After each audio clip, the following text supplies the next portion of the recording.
Before we get started, does anyone want to get out? All right, everybody, welcome into A Reel and a Beer. It is Mayans MC Review. Now we're on episode 3, season 2. The show keeps steamrolling ahead. The show keeps our interest. They keep having some unbelievable storylines spin off of other storylines. This one's no different than any of the others. He's getting better and better, man. He gets a lot better and better.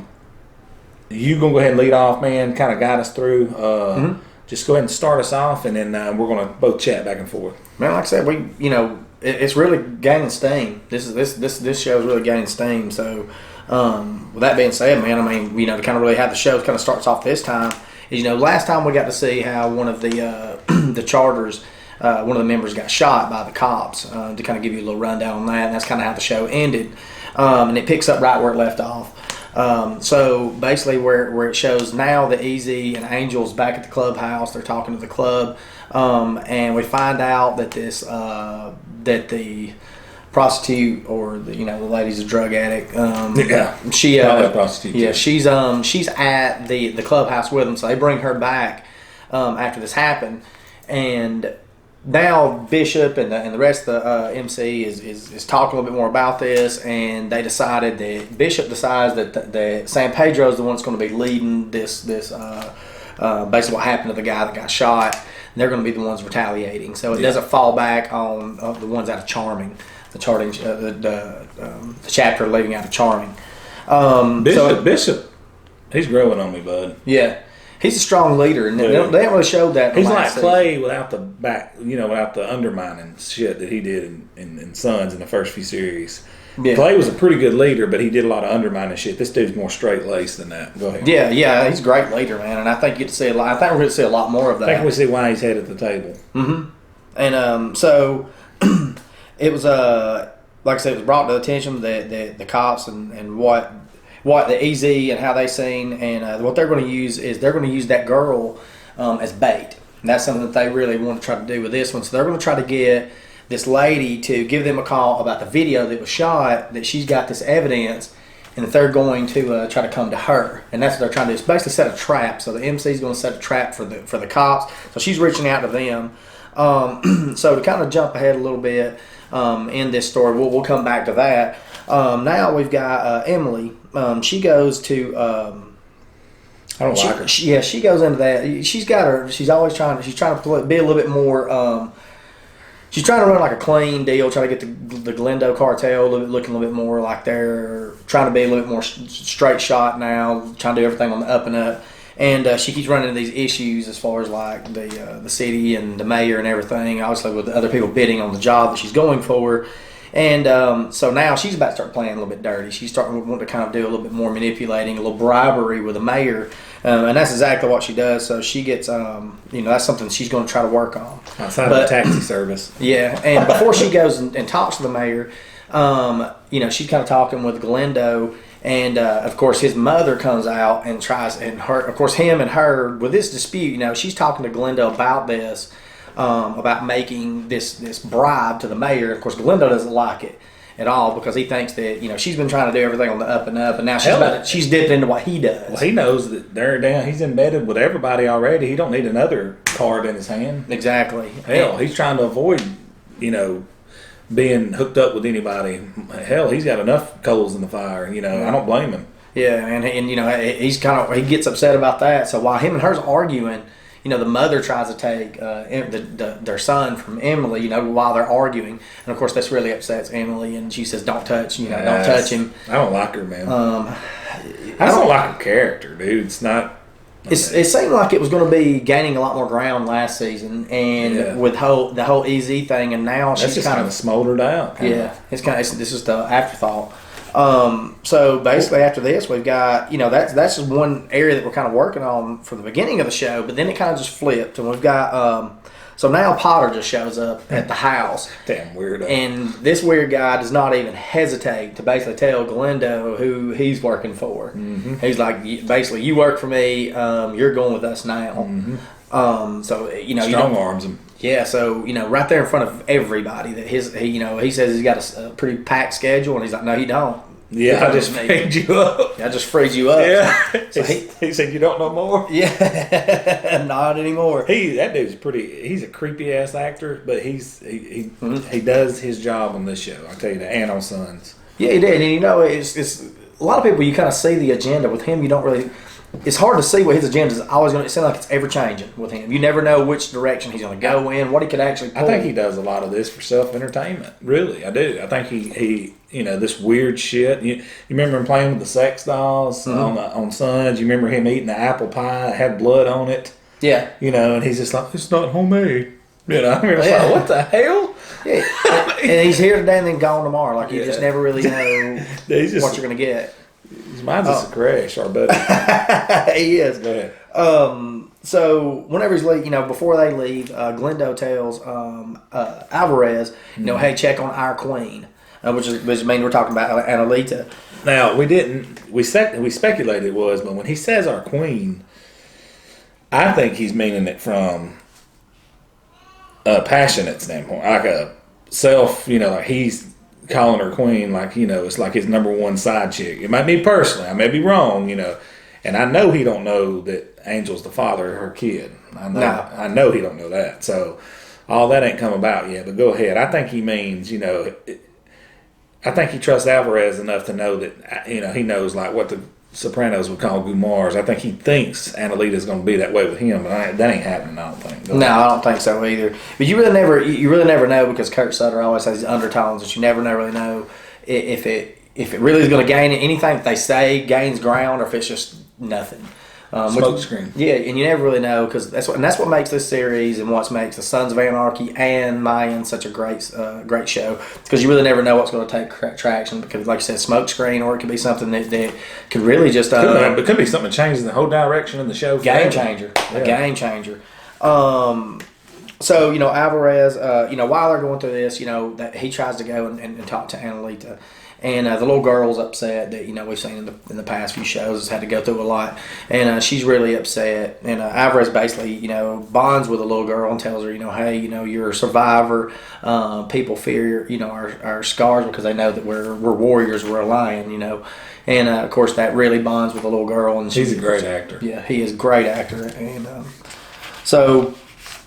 Now, he's a great character too on the show and on Sons. Yeah, and it kind of blows my mind that he went through Sons and now he's with the cartel instead of really leading the Mayans, which I think that he's better suited for. I think he's just a better. I think he's such a good character though. He can go either way. Yeah. And he's gonna crush it either way. And one good thing though is I think maybe with him stepping down and Bishop really coming up, you get to see you're really getting to see now we're going to see what kind of leader Bishop really is. Kurt Sutter better not throw me a curveball. It'd be like us sitting there like, Juice is such a great actor and he's such a good guy for the club, and then next thing you know he's taking one from Marilyn Manson in the never mind. Go ahead. We don't need to see that kind of. No, I hope Bishop stays true and ain't no turncoat or something. But go ahead. Yeah. And so now, back to where we kind of started at the beginning of the show. Now we're having to deal with the cops, and so the girl reaches out to the cop, gets her to meet at this old abandoned building, and of course the mines are in the background, and they send the girl out. She goes out there. Of course, she doesn't go out there. She thinks that she's maybe got it under wraps, that she can really guide this cop to come in, to basically lead him to the trap. And she struggles with it. And I'm actually amazed that the cop didn't run, because it looked like, that he was about to take off. Mm-hmm. And so he grabs her, drags her in the building.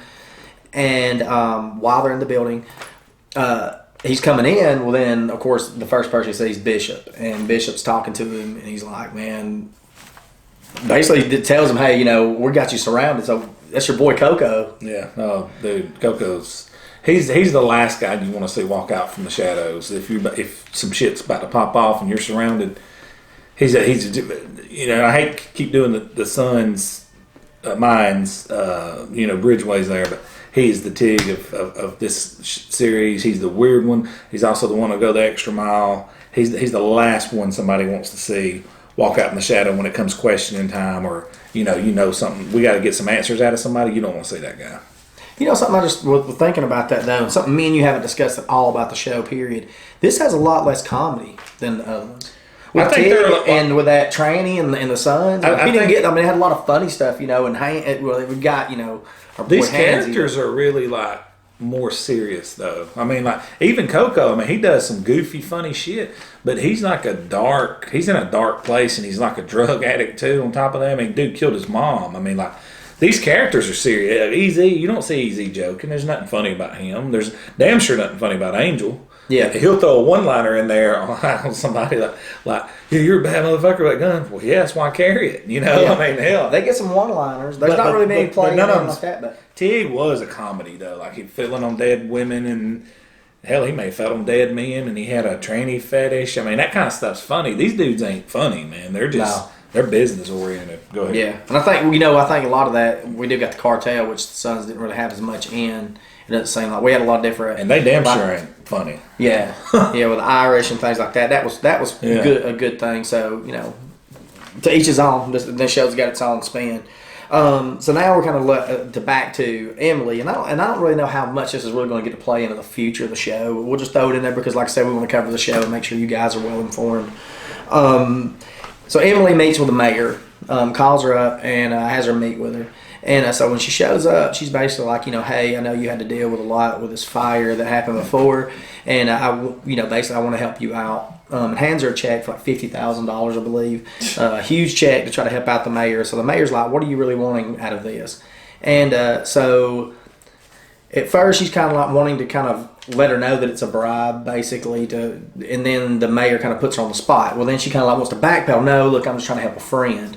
And I think that, now did you kind of watch it play out towards the end of the show? And we'll just go ahead and play this one out of the story. It kind of unfolds because I don't think it's really going to affect us how it goes into the rest of of this show in particular. So basically she gives her the check, and then by the end of the show, the mayor calls her back and says, I appreciate the check. Well, what if I needed some more money? I don't know what do you think? How far is this going to carry us? I think that mayor is definitely willing to wheel and deal her influence over the city and politicians to get what she wants, but on the back end, she's going to want to get paid for it. Yeah. She's going to be in the back pocket of them. But here's what I ultimately think is going to happen out of that. Emily's going to overstep her boundaries, which she already is. She's going to get hung up with that mayor, and then that mayor's not going to be able to do something, and then there's another problem created for the cartel who's already trying to get low-key, and here she is bringing another coal to the fire. I see it going bad. I see the mayor getting to where she's asking for amounts of money that's stupid she's not going to get, and when she don't, I could see her saying, hey, they're trying to bribe a public official and bringing more heat in. Mm-hmm. That's what I see, honestly. Yeah. So you think that's going to basically bring Emily down to be the fall for Well, Emily. she's an idiot anyways. I can't stand her character. I mean, she's just, since it's been on here, she's not a good actress who's playing her. She's not, if they would have went with the EZ thing, I think, even that in itself, I'm like, this dude is the lowest of low. He is a prospect with the mines. This dude is the head of the Glendo cartel. That is that's a text message that says erase this guy from existence and he's gone. If he ever found out that there was something traction there. So that went away. Right now it's suppressed. She's not really added a lot to the show, but I think she's fixing to really jack them up if she makes this deal and gets in bed with the mayor. Money-wise, I'm telling you, I think it's going to backfire. You think it's going to come back? Well, this might be enough. Like I said, we don't need to get too crazy with this today because we don't. These videos can get very long. But do you think this, like I said, suppressed? But you remember, like in I definitely think it's coming back. You remember that Jax's mom or his old lady, whenever he had the babies, we had to watch it for like 7 seasons before she got to be before she basically got the kid. Yeah, a factor again. So do you think that maybe they get to revisit? We may get a revisit of this relationship. It's too strong of a link. I know that's going to happen. I just don't know when. But right now, it's went away so far. But yeah, I think this is going to backfire. Yeah, and I just kind of want to play into this because it's probably the smallest story in the big picture here. So that's just to kind of lead a little bit more into the future of the show. So let's just moving right along, which is the main antagonists of the show, which is Galindo and Potter and Easy and all this. And right now, Potter takes Galindo to see this new leader. She's up here and she's basically grandstanding with a lot of the farmers and a lot of local people, which is and Potter basically tells Galindo, hey. This is Annalita's behind this, and we want you to get this lady dirty. So this lady's basically talking as if she's Annalita, and he sees real quickly that this is who's basically behind. Annalita's behind this, and how could she be? Potter sees through it. Mm-hmm. He knows that Annalita's still alive and she's well, and she's calling shots from behind. Basically, this girl's going to be a face for her while she's in hiding, and Potter sees right through it, makes Galindo go with him to one of her rallies, and tells him right to his face, "You're going to make her dirty." Mm-hmm. But in other words, you do whatever it takes to get dirt on this girl, and we're going to bring the whole damn thing to the ground. Mm-hmm. And then like I said, it goes a couple steps through. Like I said, we kind of patching up each little story here.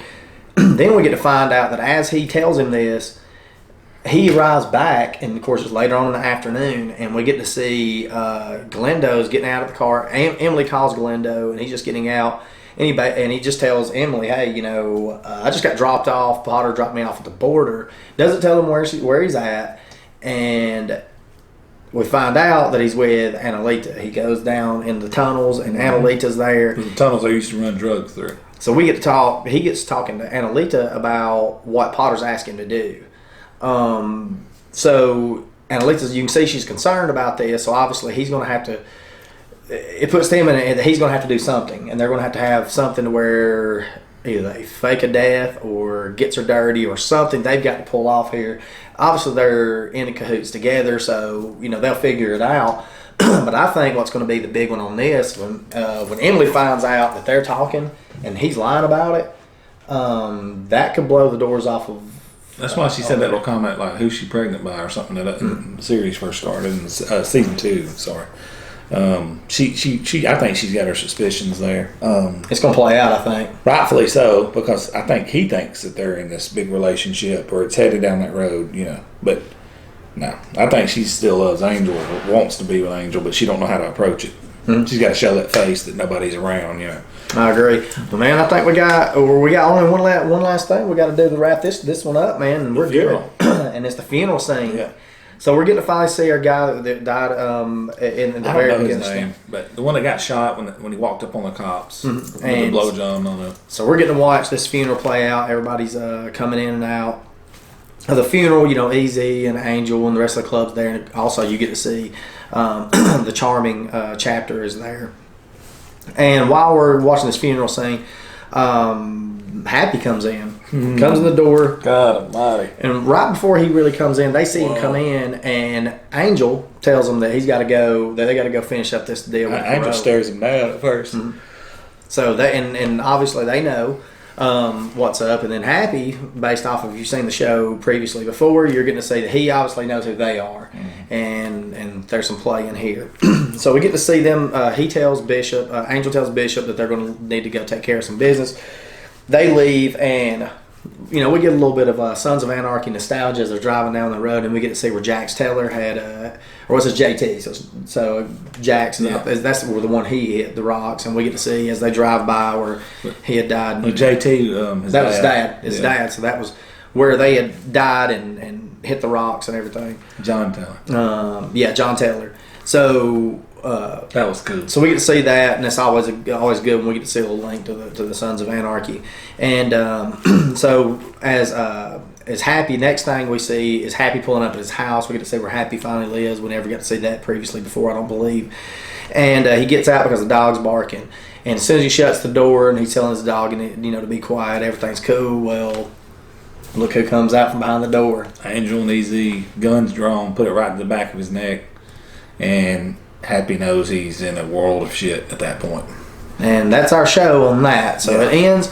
If you guys got to hang back and see what next week's is going to be, you get to see also that it shows them actually talking to Happy, and we get to see some scenes from next week. So a lot more action. I think we've got to see in the past show or two, and I think we're going to get to see. I think it's not just going to be as quick as them just shooting him because it looks like they're striking up some kind of deal with him. Yeah, and I think that he's going to have them. He says either basically if you got to see that either by the end of this day, I'm either going to be dead or you're going to be dead. Yeah. So we get to see how this is going to really play out. Somebody's dying. And me and you was talking about this, and this is something we really would like for you guys to comment on. What do you think before we ask this question to everyone else? What are we thinking? How much of the Suns is going to get pulled into this? Well, it looks like the Suns stood up against the motorcycle gang that got into it with Angel and NEZ on their way out of that putt-putt golf place. So I think there's definitely not going to be nothing pop off at the first, because I guarantee you what happens is when on their way back home, I guarantee you them guys show up again and they probably make a phone call and like, hey man, we're surrounded up here. We ain't got nobody. And I bet the Suns show up to help them, like support. I guarantee you another thing, there's some kind of deal struck between Happy. There's some kind of information Happy knows that's not got his head blown off right there at the gate. So I guarantee it's some kind of deal where he was put up to it by somebody or something like that, and that's going to be the information that keeps him alive, and it gets to the person that allowed her to get killed, if that makes sense. Yeah. In other words, Clay did it, or Clay told me to. Of course, it's not Clay. Clay's already dead, but it's going to be a game changer. It's going to be somebody else involved, and I guarantee you that's where they say, all right, well, you go get him ready. He's getting his ass blown away. I think because this is such a huge part of this show, just like the same way that Emily has such a huge play. Her and EZ's relationship has a huge play. I think this is going to have a huge play because the whole entire show's been based off of who murdered his mother. Yeah. And to bring in a big player like Happy, which everyone really grown to love at the end of Sons of Anarchy run, they're not just going to just shoot him and be done with it and it go nowhere. There's a reason why she got murdered. There's a reason why Happy had something to do with it, and he also, like you said, knows a lot more about this. Happy's killed a lot of people in his day too, so you knew his day's coming eventually. Yeah, and this plays a huge part of the story, so I think we're going to get to see how this plays out. And I don't think it's just going to end in one show how we see how it plays out. I think we're going to see how big this is. Guys, that's what we want to see you guys comment on. Please leave in the comments what you guys think that how this is going to play out. What you're seeing that maybe we didn't pick up on, because hey, we're fans just like you, and we want to see what you guys see. So maybe we can bring it up on the next show and discuss that a little bit more. Man, you got anything else, Bo? That's it, man. Let's wrap it up. All right. Well, hey guys, thank you guys for checking us out. Please hit the subscribe button. Please hit the bell for the notifications. We are a Reel and a Beer. We're out.